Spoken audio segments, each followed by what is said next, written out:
Welcome back to Touring the Multiverse. I'm Miaca, and with me today is Kasi. And we've been looking into one of the Magic the Gathering settings that 5th edition has adopted, Theros.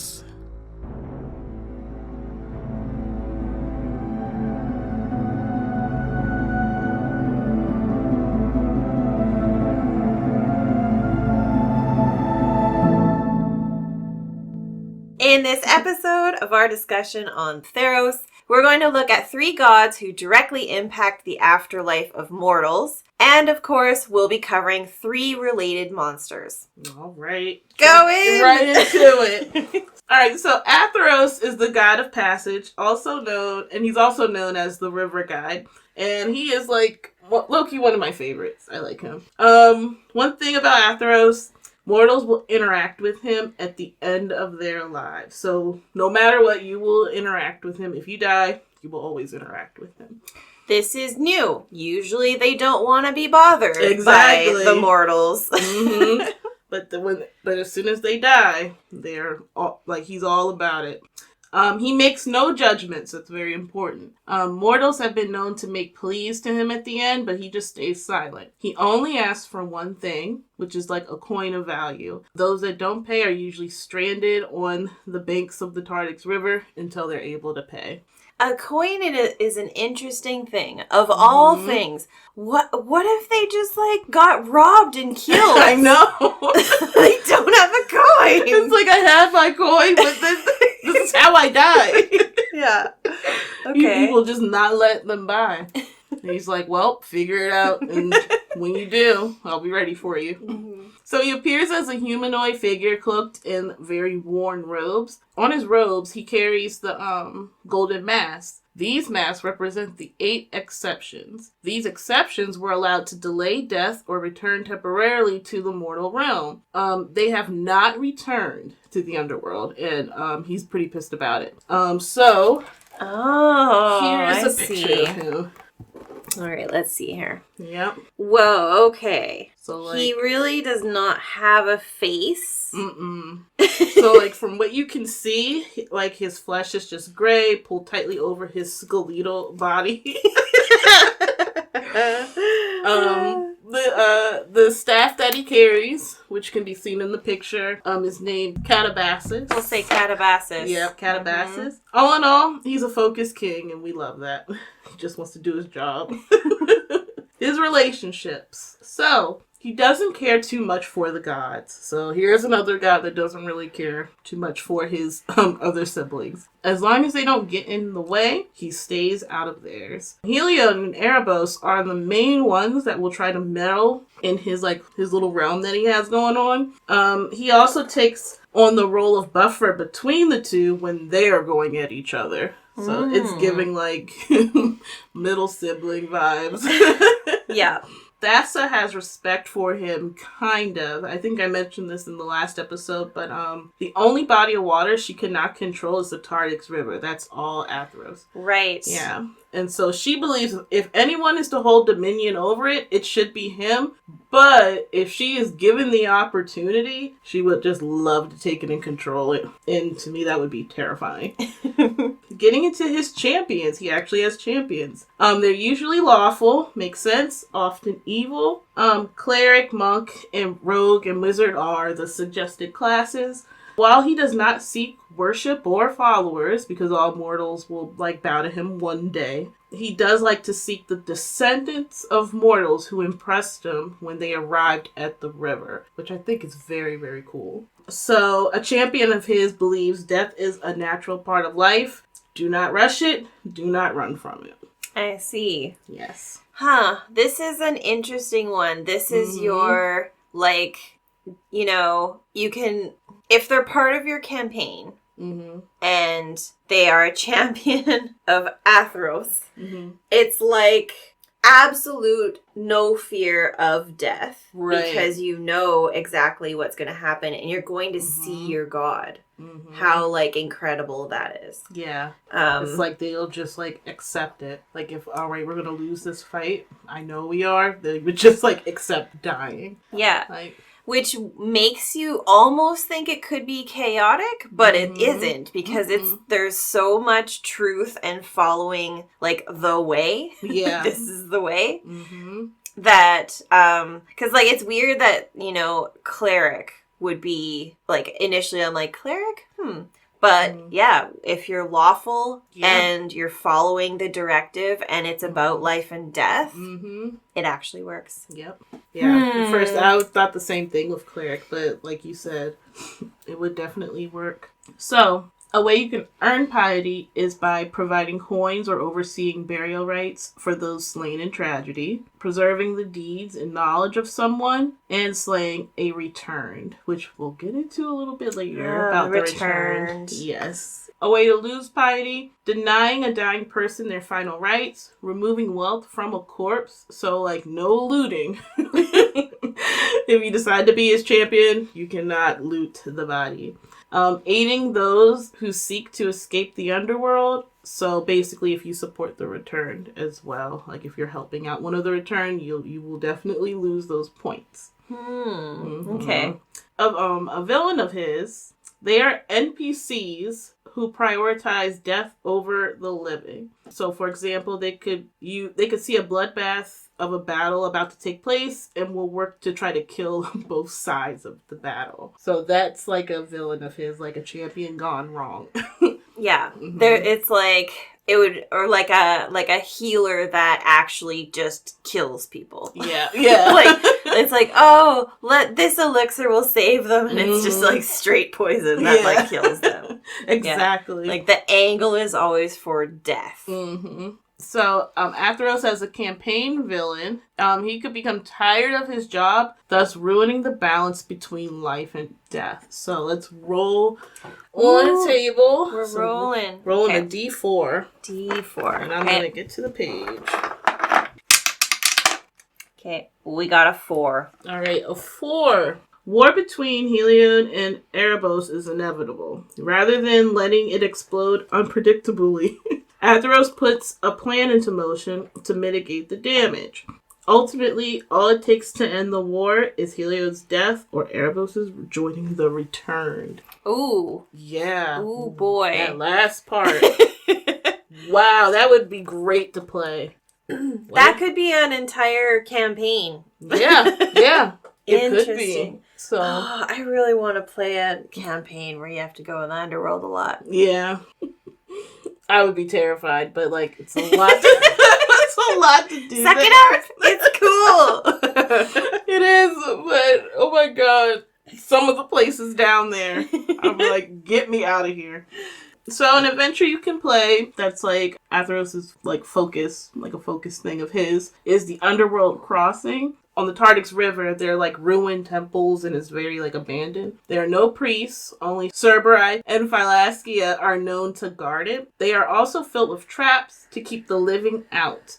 Players may find souls who didn't have payment just wandering around here, or like a bunch of discarded items. So like you got like the banks of the Tardix River and then like, you know, the river flowing, and so all this stuff can just be going on the side. It's very abandoned, but it's like a lot to explore. So a lot for I think for like a DM to like create and have a lot of stuff go down there if you choose to. So we're going to roll on the adventure table for this adventure. So roll a D12, not a D10. D12. Yeah, all right, D12. we got one.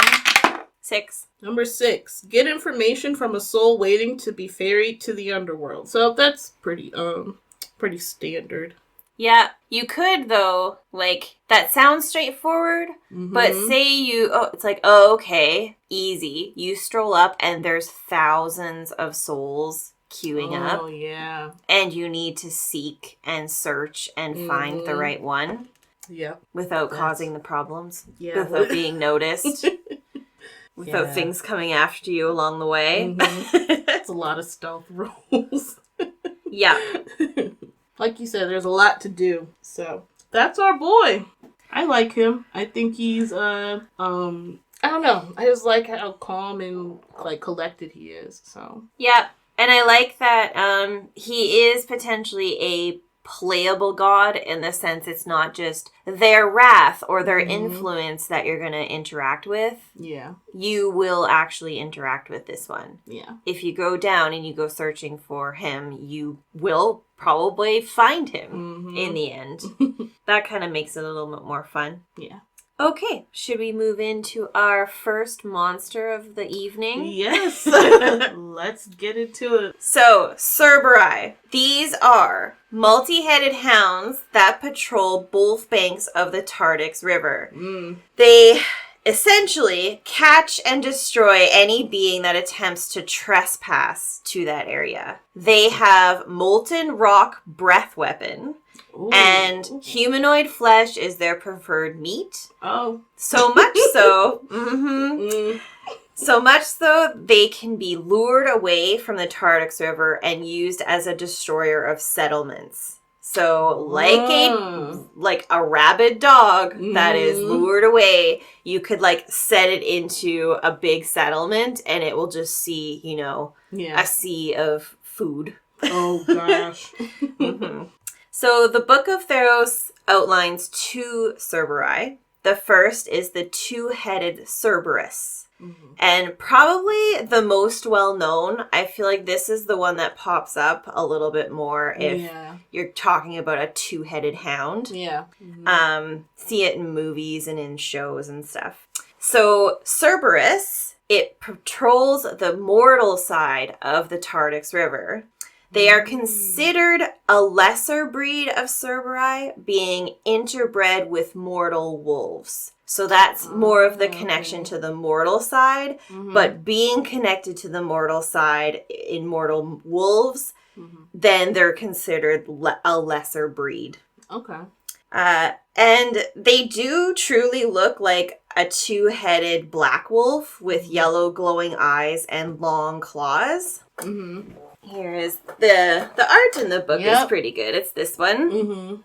Okay. So the 2-headed Cerberus is a medium-sized monstrosity that is lawful evil. They are skilled in perception and stealth and aren't necessarily hard to hit with no armor and an AC of 12. But they will be able to chase you down with a speed of 40 feet, which is typically faster than the average player character speed. Yeah. And it is aggressive.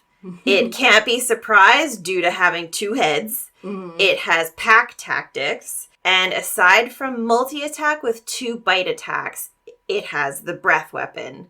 So this is where the Cerberus can exhale a 15-foot cone of molten rocks, which causes a dex save and 3d6 fire damage on a fail.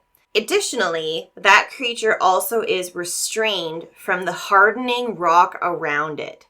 So it almost, it's like, a lava flow that's hardening. Yeah. It's this molten rock that covers something, and then as it cools, it hardens around it. And then you're trapped in it.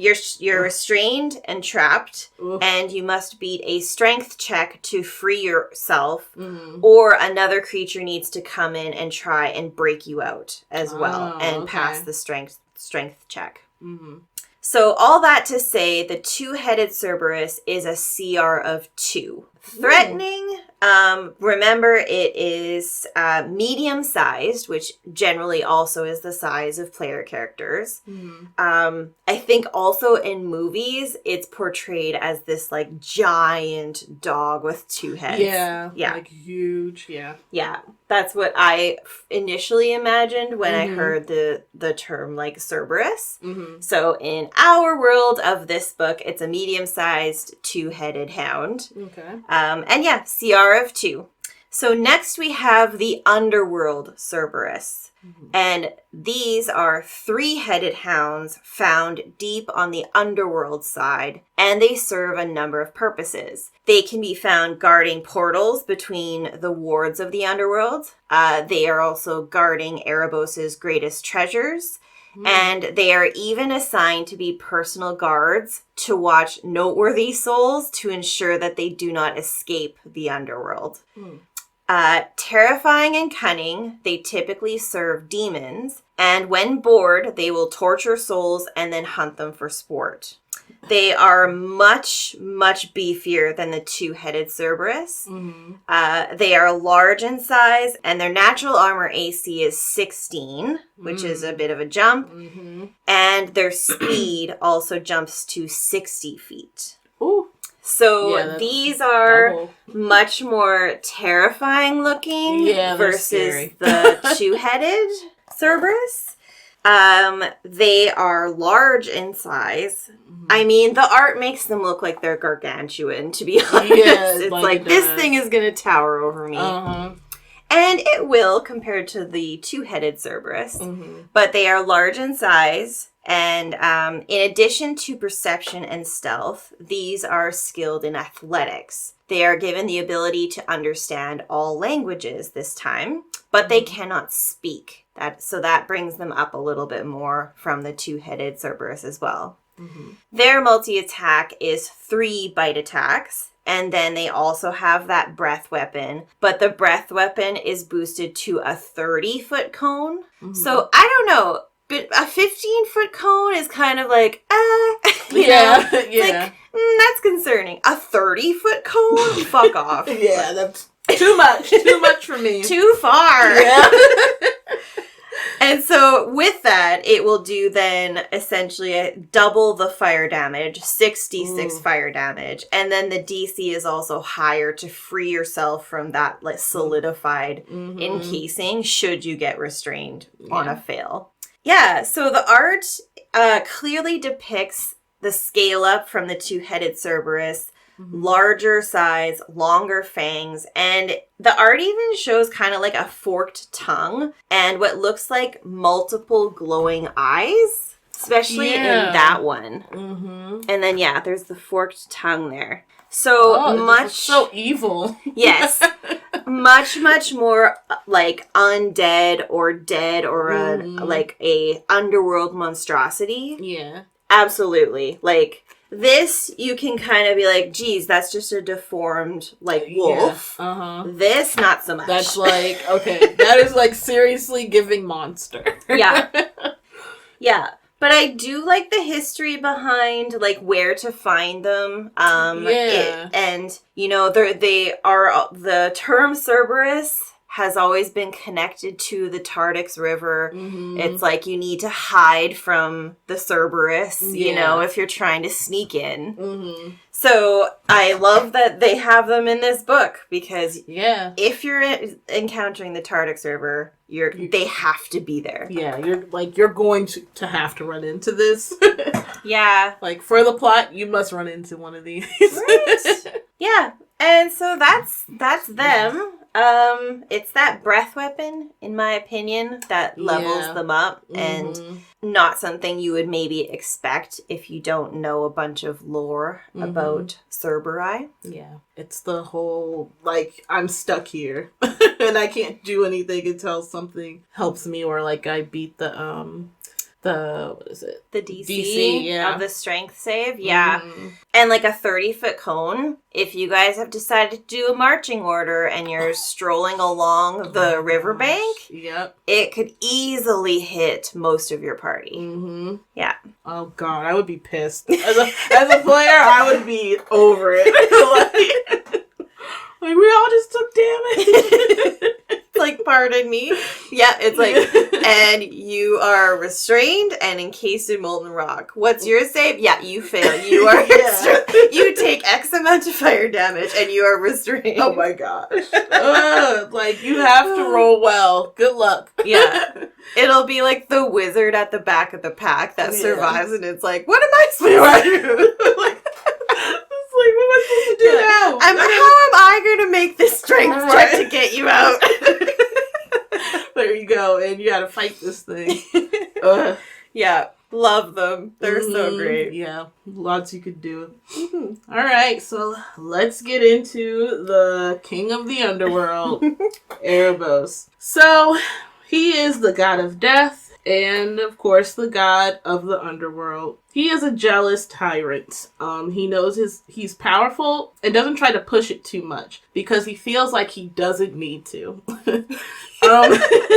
His thing is, like, I'm gonna, like, be in charge of everyone anyways at the end of their life, so, but I'm still gonna, like, you know, do some shit in the meantime. So he was born from Heliod's shadow. And when Heliod saw him, or saw his shadow, he, like, banished him to the underworld. While Erebos doesn't hold dominion over Alacia, which is where, like, the realm for the heroes and, like, the good people in the underworld. Oh, yes. Yeah, I remember that from, like, episode 1 or 2. Yeah. So he has no dominion over that realm, but he does have dominion over the other 4. And his will is law. He takes the form of a humanoid figure with 2 curving horns. He also carries a whip. He appears as a black asp, a choking cloud of smoke, or an animated gold idol. And let me get to this picture of him. Probably one of the most scary pictures of the gods. It just looks, he's unsettling to me. Oh, yeah. It's given underworld. Yeah, the curved horns, the like gray sunken, like gray skin, sunken features, smoke from the eyeballs. That's interesting. Yeah. Like, I didn't see anything while I was reading about that, but I'm like, okay. Yeah. So this is Heliod's shadow. And if, like, you look at Heliod, it's like, this is Heliod. And, like, that's a shadow. So. Yeah, it truly is, like the most terrifying side. Yep. Mm-hmm. So he was banished to the underworld where he is now in charge of it. Which, he's like, fine by me. Yep. All right. Getting into his relationships. So he hates Heliod, of course. He likes to hit him where it hurts by messing with things in the mortal realm. So, like, profaning temples that belong to Heliod, or messing with priests, or claiming the souls of Heliod's champions. Oh, can you imagine? Oh my gosh.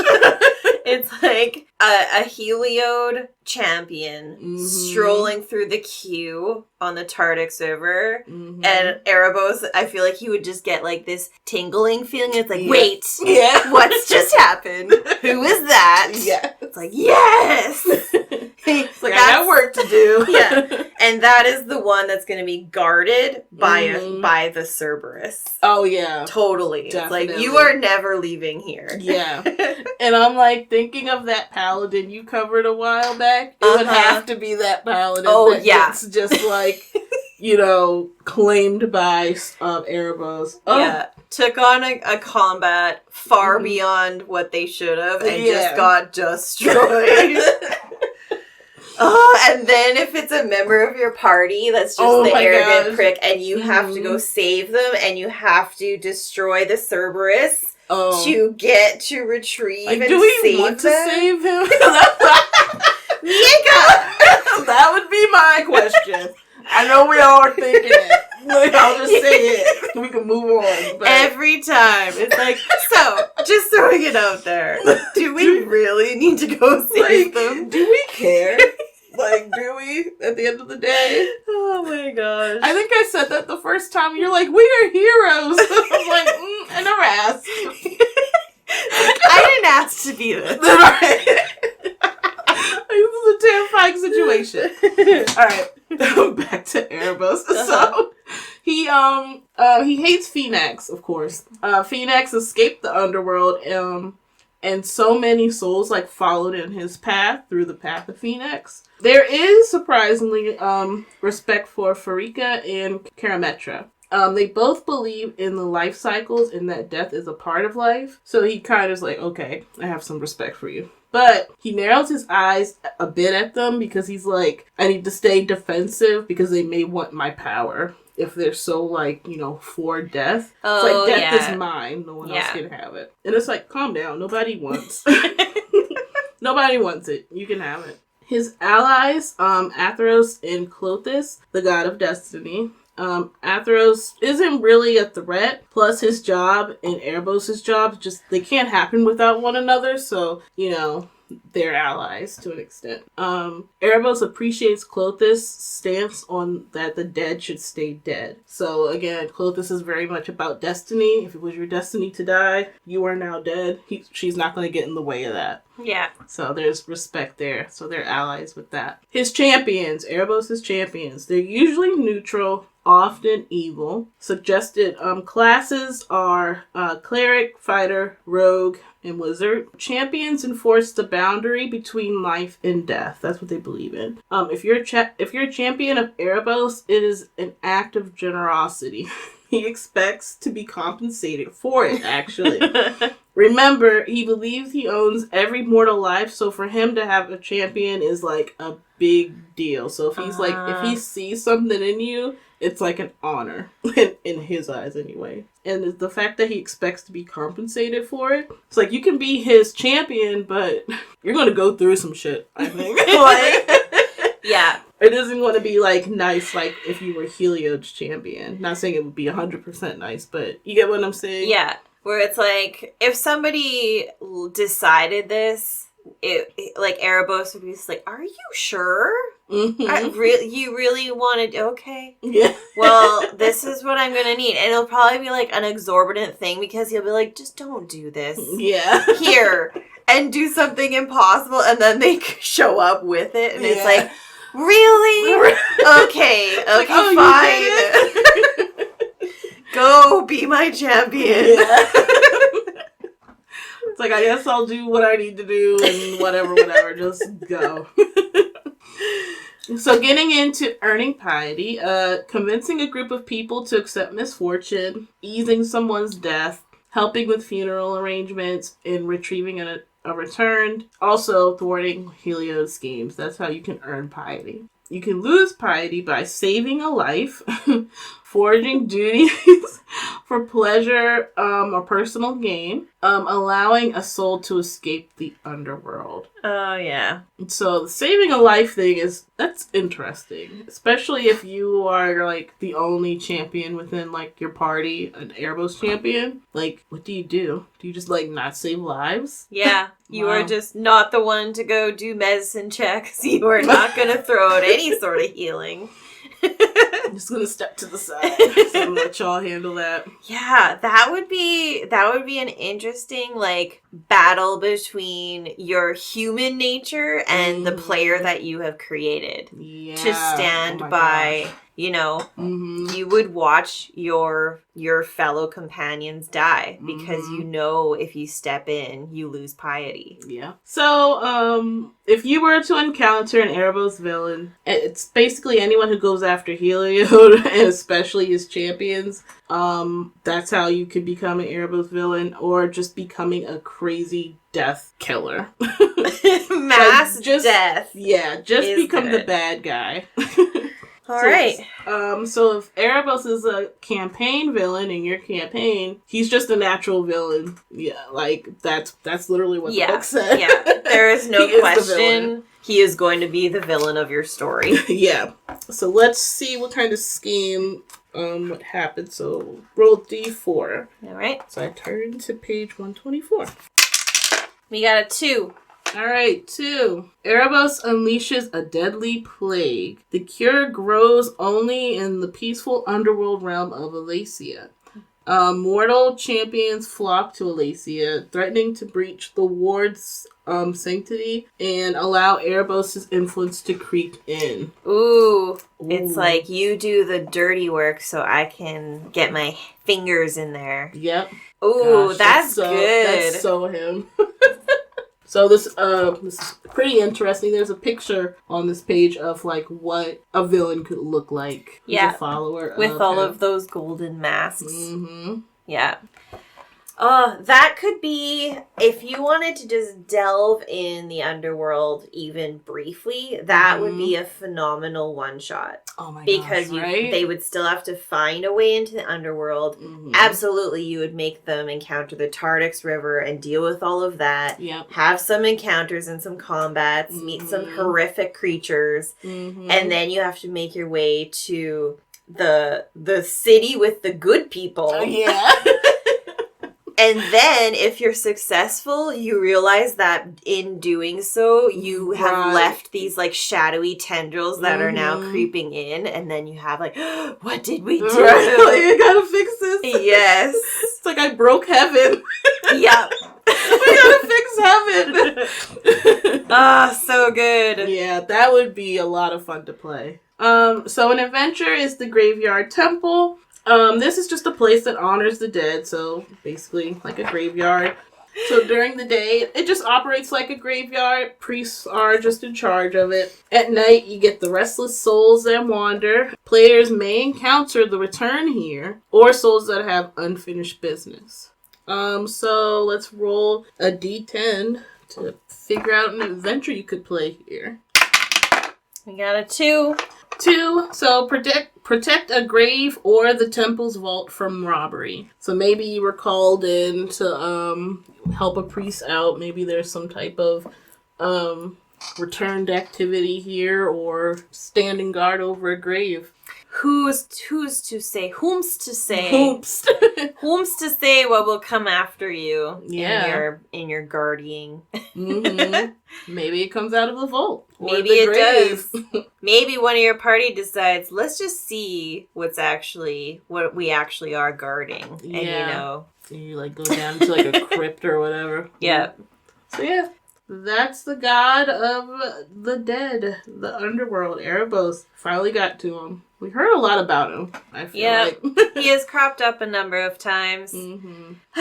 You want to hate him, but you can't help but love him, is my opinion. Yeah. It's just so good. If he's the focal point of the campaign, I think it would be a very fun campaign. Well, let's move into the next monster, the Nightmare Shepherd. Like your shepherd of sheep, the Nightmare Shepherd directs its flock of the dead to one of the 5 wards of the underworld. Created from the energy of Erebos, this is a large ash-skinned fiend with leathery wings and carries the shepherd's crook or staff. It is a very gaunt creature that not only torments the dead, but will feed on them too.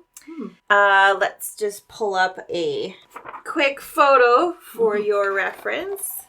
There we go. Okay, the classic fiend-looking, large, like, golden horn helmet shape thing. Yeah. And, those, like, thick, leathery wings. Mm-hmm. Classic Theros fiend. Yep, classic. Mm-hmm. The Nightmare Shepherd is large-sized, lawful evil, and has a natural armor and AC of 18, which is interesting because natural armor doesn't usually go that high, but here we are.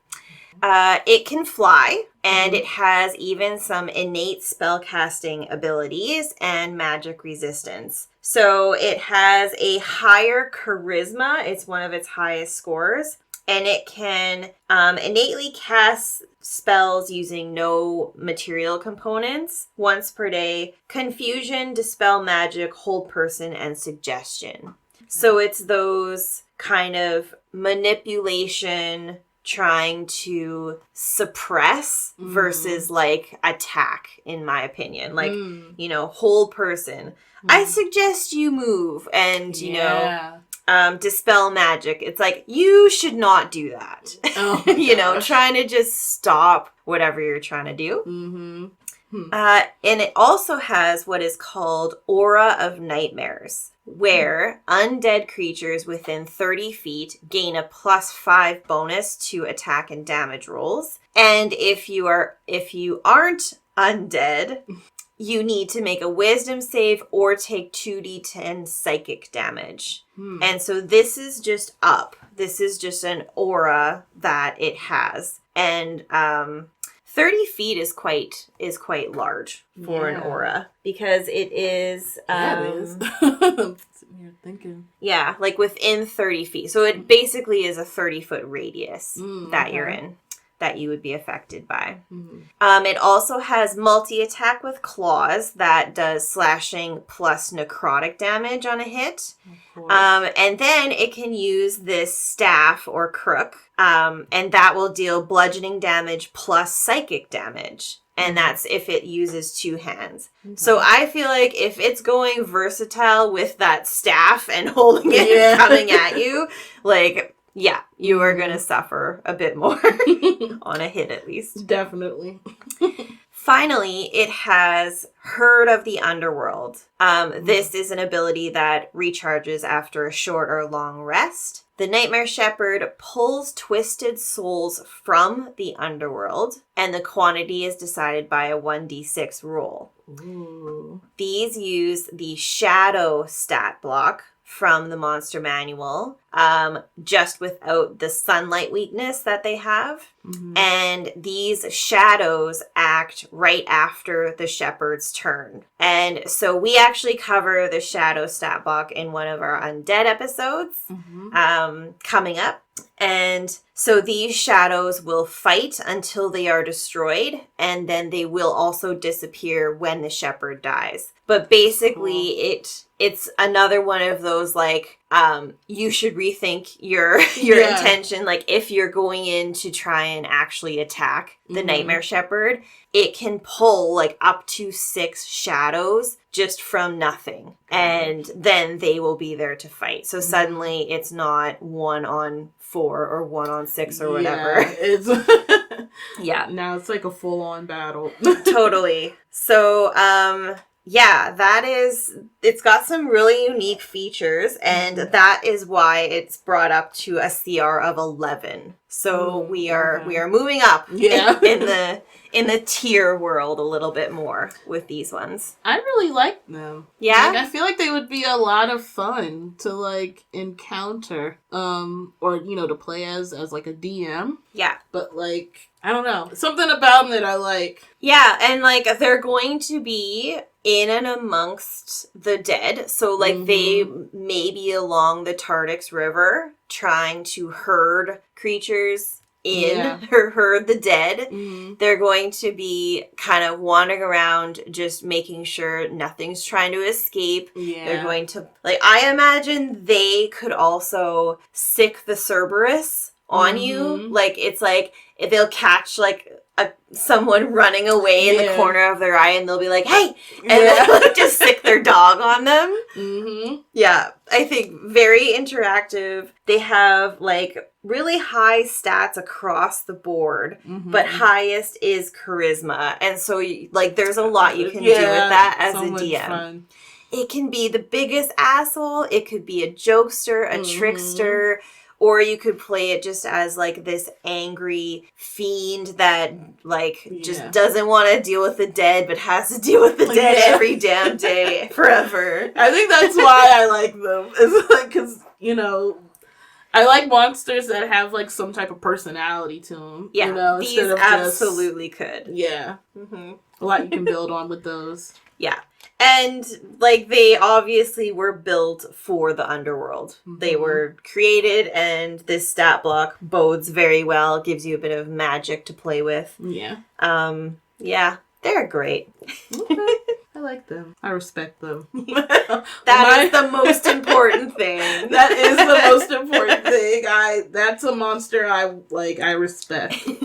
They're up there on my respectability scale. All right. We're about to get into, like, my favorite god in the whole pantheon, and that is Phenax. So, Phenax is the god of deception, the masked patron of lies and cheats. It's important to note that Phenax was once a mortal who was trapped in the underworld, but learned how to forsake his identity to prevent Erebos from detecting him when he was sneaking out of the underworld. He was able to do the same with Atheros because he had no identity. So the way to get out of the underworld is that you forsake your identity, and so you like you forget everything, and you are able to leave without Erebos or Atheros detecting you. Oh, okay. Let me turn to Phenax. So this is Phenax. Oh my gosh. He is cunning, witty, and always adjusting his approach to suit the moment.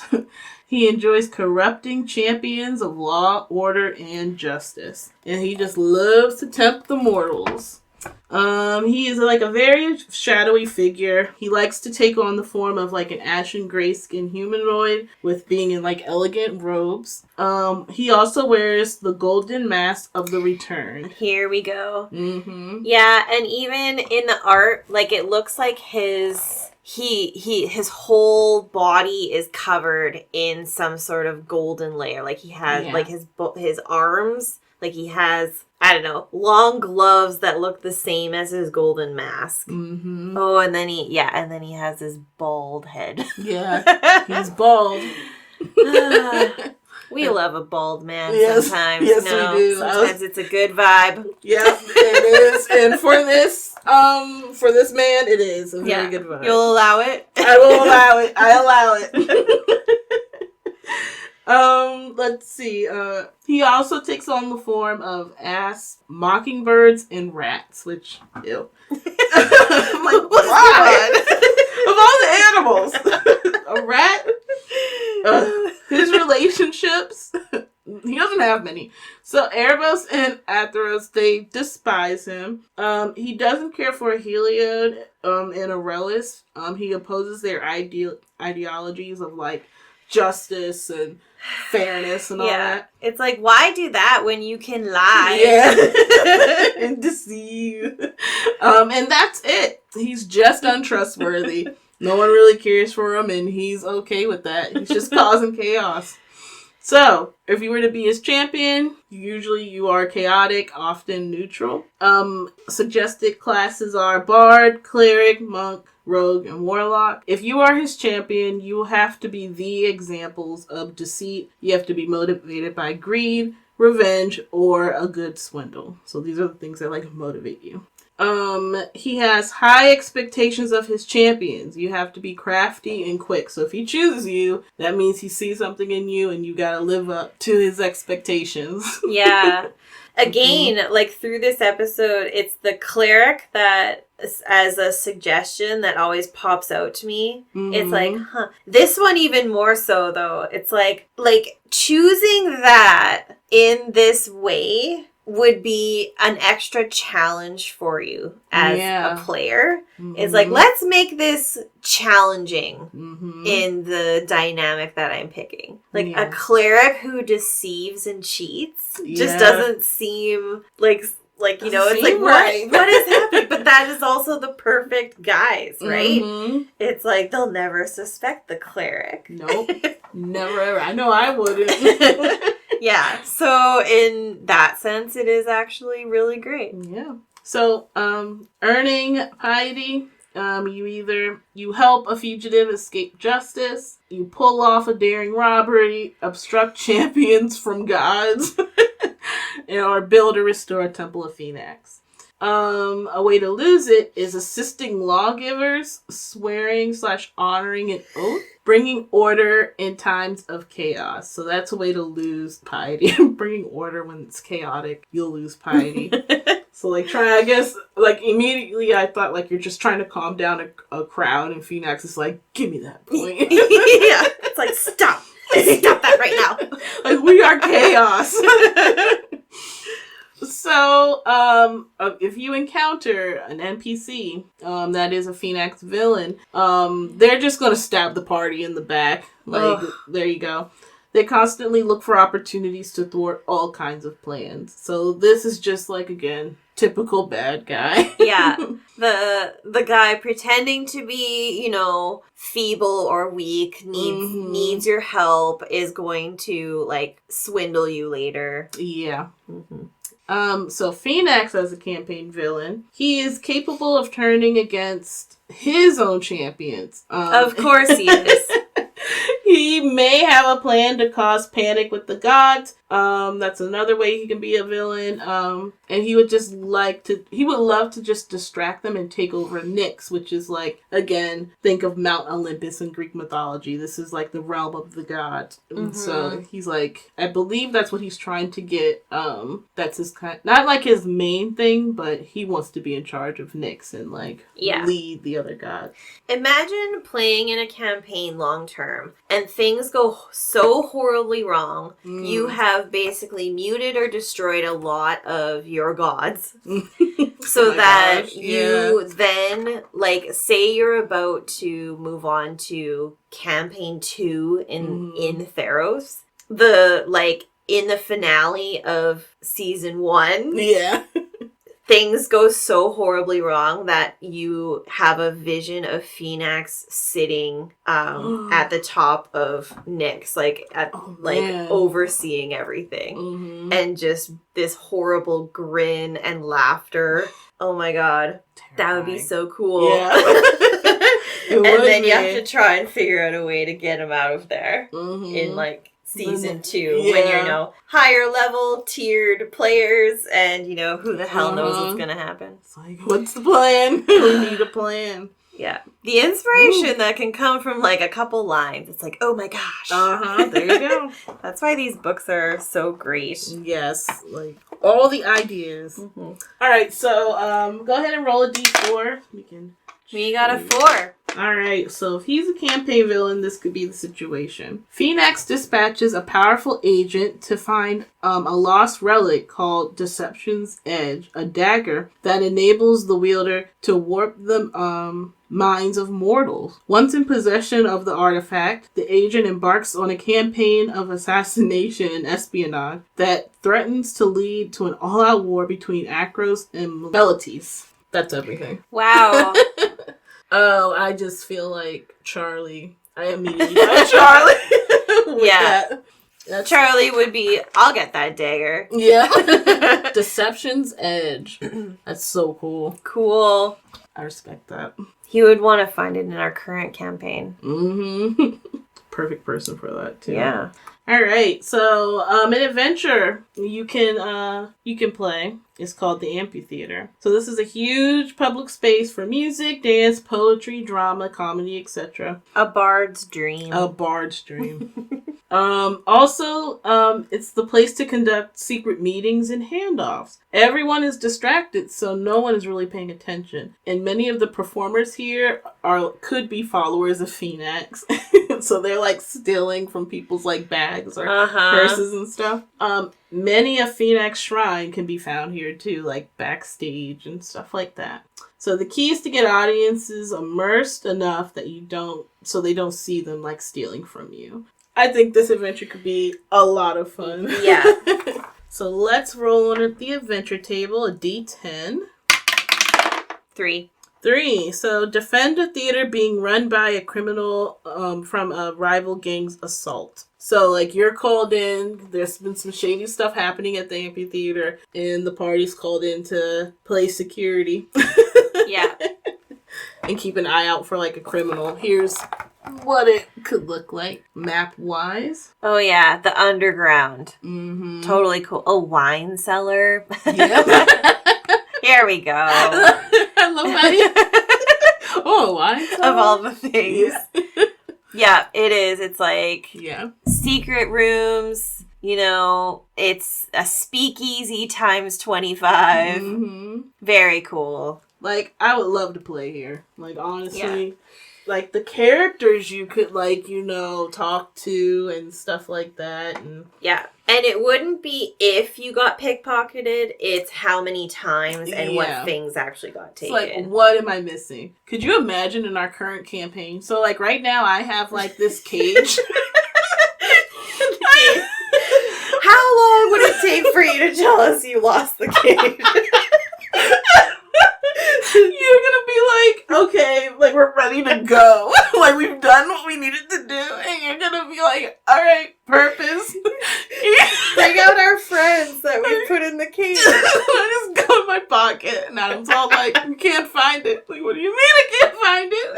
There's like 12 people in there. You had one job.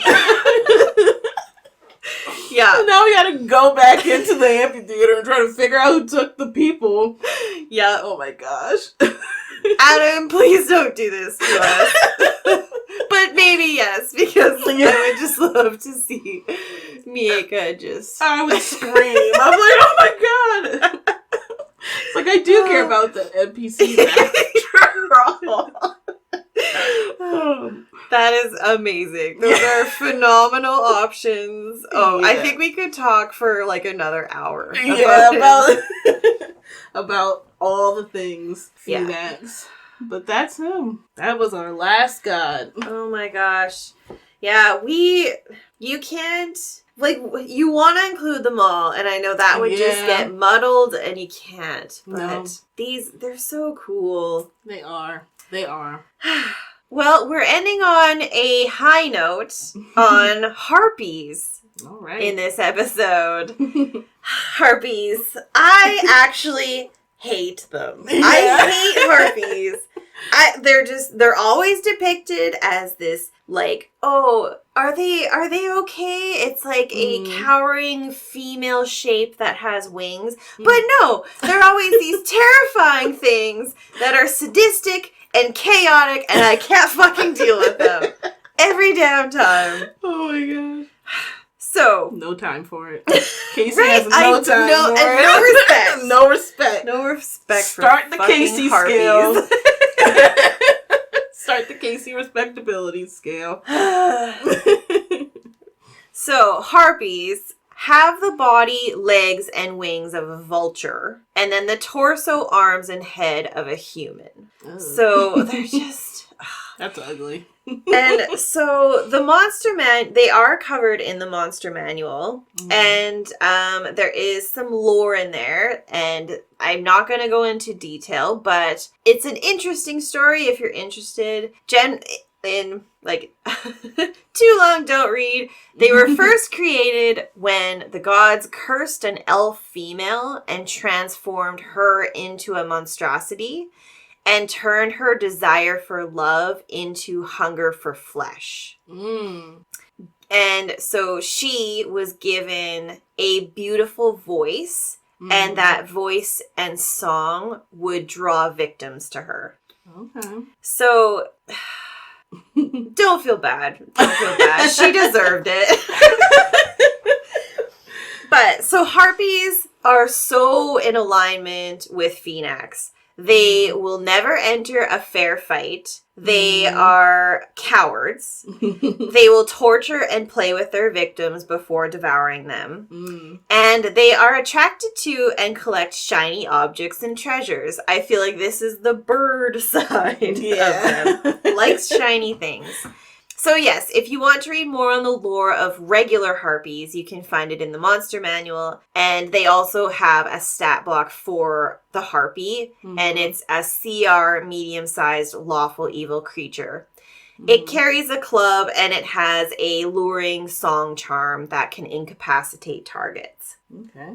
So when we go into the Theros book, though, we get 2 new types of Harpy. They're so much worse. I'm just like, So think of them as not just seeking human flesh and killing, like, living creatures. They look like the dead version of the regular Harpy. Oh, no. And they also become the true vulture scavenger. They eat the living and they eat the dead. They will eat corpses. They will dig up fresh graves and then eat the corpse. Oh, don't do that. Yeah. They're doing too much. It's disgusting. And they will attack travelers, not only to eat them, but also take their treasure. Yeah. And they build like a hoard of this treasure back in dark caves, or they might also be found in large dead trees. So the first is the most infamous Harpy, Euphemia the Dissonant Song. This is a Nyx-born Harpy and lives in the marshes around the necropolis Asphodel. So I love how the cities in the underworld are called necropolises. Is that correct? I'm just assuming here. Because a polis is like is a city, right? Oh, yeah. And so now it's a necropolis? I'm like, that's clever. I like that. So, Euphemia lives in the marshes, and her songs enthrall the undead inhabitants of that necropolis. And so she basically lures them to her and then uses them as a horde to trap other travelers and then overtake other settlements. It's like, or maybe necropolis is an undead, a city for the undead. I mean, I guess we could clarify. I'm totally guessing. What is it? This is the only thing that came up that I've seen where it's called that. Because you talk about the polises a lot. Oh, yeah. So it is, in Latin, necropolis literally means city of the dead. Okay. There we go. So, yeah. So, like, the Return would probably live in... They live in their necropolises. Yeah, exactly. Okay. So, yes. So, Euphemia, the dissonant song is basically, like, around the edges of an undead city called Asphodel. Okay. All right. So, looking at the art, I mean... Do you really want that? No, I don't. Coming at you, Miaca. It would be done. Like, it's just... Yeah. Yeah. The face. I guess it means the art is good. Yeah. But, phenomenal in this book. But essentially, like, she is a black, half vulture, half human looking creature with long talons, black feathered body, and large black wings. But then this bald human head with large mouth, sharp teeth, sunken dark eyes that look like they're more like slits, like bird-like eyes. Yeah, and... no beak, which is just, I don't know, right? It's even more disturbing. Yeah, and that's what I think also makes it weird, is that, like, it looks very much like a bird, but then that head is a human type head. Okay, so she has a stat block in the book, and so she is a medium monstrosity, chaotic evil, and ends up at a CR of 5. How do we get to a CR of 5? Highly charismatic and dexterous with an AC of 15, a walking, and of course a flying speed. Euphemia has magic resistance, and we get into 2 legendary resistances, and she has a bite and claw attack. But the true uniqueness of the Harpy is their song, of which, for her, there are 2 that can be used as actions. The first is the dissonant song. This is not your beautiful sounding melody that the regular Harpy does. Think shrill, shrieking sounds. Probably if, like, I belt out a tune, that's what it would sound like. Oh, no! So this song, I put it in quotation marks because I don't know, can be heard at a distance of 120 feet. Oh, that's too far. Yeah. Too and far. So if you hear it, and you're within that distance, you will take 2d6 psychic damage if you fail a wisdom save and you're humanoid. And you are also frightened of them until the song ends. And this is like the kicker too. So while the singing continues, you continue having to save against that frightened. But Euphemia can use her bonus action to continue singing. So it doesn't require to do a roll. She can just bonus action, I keep singing. And so as she's doing that, you have to continue rolling to try and remove the frightened condition. Ew. So next is Grave Calling Song, where Euphemia goes low, literally. She's singing like low-toned growling song. I hate that. Yeah. And so this causes every undead within 300 feet 300? Yes. To make a wisdom save or fall under her control until the song ends. So again, she can use her bonus action just to say she keeps singing. And then she can mentally command all the undead that failed the save as part of that same action. So say like 300 feet is an entire graveyard or it is an entire battlefield. I'm thinking of that graveyard adventure we went over. Right? Like everyone just rises up. Yeah. Oh my god. Yeah, and all it takes is a failed save, and then she just, as a bonus action, keeps singing and directs them to do whatever she wants. So every turn she can change what she wants them to do. Ugh. Yeah. Oh my goodness. I hate it so much. Yeah. Like, she should not have that much power to do all of that. Yeah. But nonetheless, let's move on. There is a second harpy that we get in this Theros book. All right. This is the Blood Toll Harpy. So, like a murder of crows, when you encounter a group of harpies, they kind of gang up together and start picking on travelers and merchants and try to grab them with their claws. So it's like, instead of a murder of crows, you get a murder of harpies. And so this act of them kind of dive bombing and trying to grab travelers and merchants and steal like stuff from them or steal them is known as the blood toll. It's like the toll that the harpies take. Oh my. So thus it being called the blood toll harpy. So you absolutely will see these in swarms. You will see them not just singular. They are also medium-sized, chaotic, evil monstrosities, and thrive in numbers. They are not necessarily a threat, I have to admit, because they do have a lower AC at 11, and they only have 9 average hit points. Okay. They can still walk, and they still have a fly speed, and they have an advantage in combat called Blood Frenzy, where they really do get advantage on attacks against already injured creatures. So it's that they look for the advantage. They will target the weak. They will target the injured. They're just like cowards and yeah, they like, that's annoying. It's like, okay, keep going. Yep. Yeah, and they have also what's called Dark Devotion, giving them advantage on saving throws against being charmed or frightened.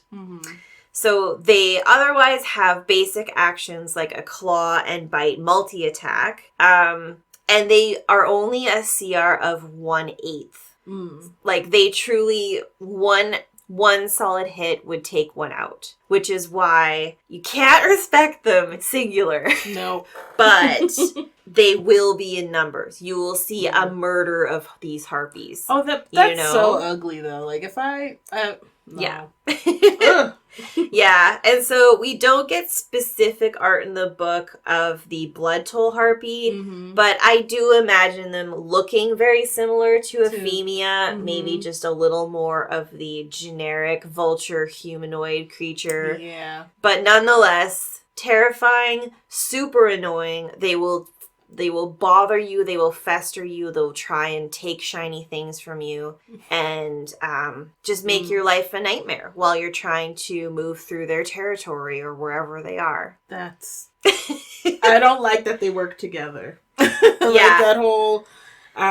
like, I can just see these swarming and like diving down and like attacking the weak, and you just see it's like, don't go after the weak, don't go after the people we're trying to save, like go after me because I have powers and whatnot. But like, no, they're not. They're gonna go after the children. They're going to knock the children to the ground and drag them away while the parent tries to pull them back. All the while they're gonna try and tear the golden hair piece out of the woman's hair because it's shiny. Like, it's just chaos. I'm gonna set them on fire. You're gonna fireball that shit. Yeah, that's what I want to do.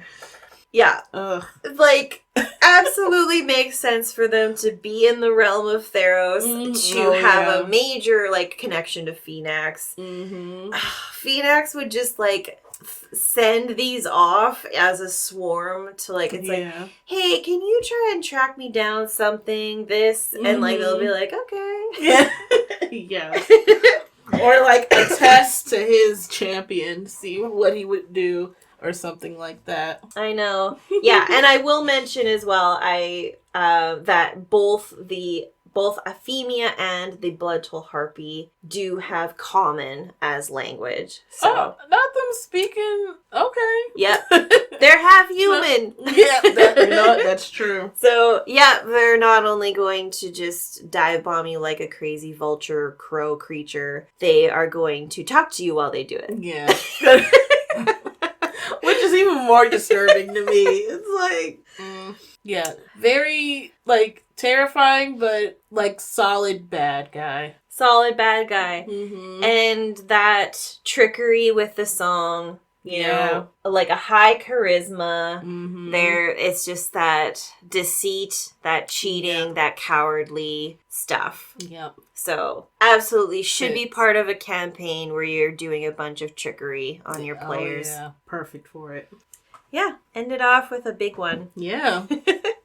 Well, that's a wrap for this episode in our monthly discussion on Theros. Don't forget to check out some of the other series on Spotify, Apple Podcasts, YouTube, and other podcast apps, and become one of our patrons to get access to bonus episodes, book reviews, discussions on homebrew details, and the It's a Mimic campaign builder. Thank you for listening to this episode of Touring the Multiverse on the It's a Mimic channels. If you'd like to support us, we have a donate button on our website, itsamimic.com, a store with some It's a Mimic merch, and a Patreon. But one of the best things you can do is share, like, subscribe, comment, leave reviews, and make posts about It's a Mimic in this series. Engagements like that help us create more content for you to consume. But even if you don't, I want to say thanks for listening to It's a Mimic, where you never know what you're going to get.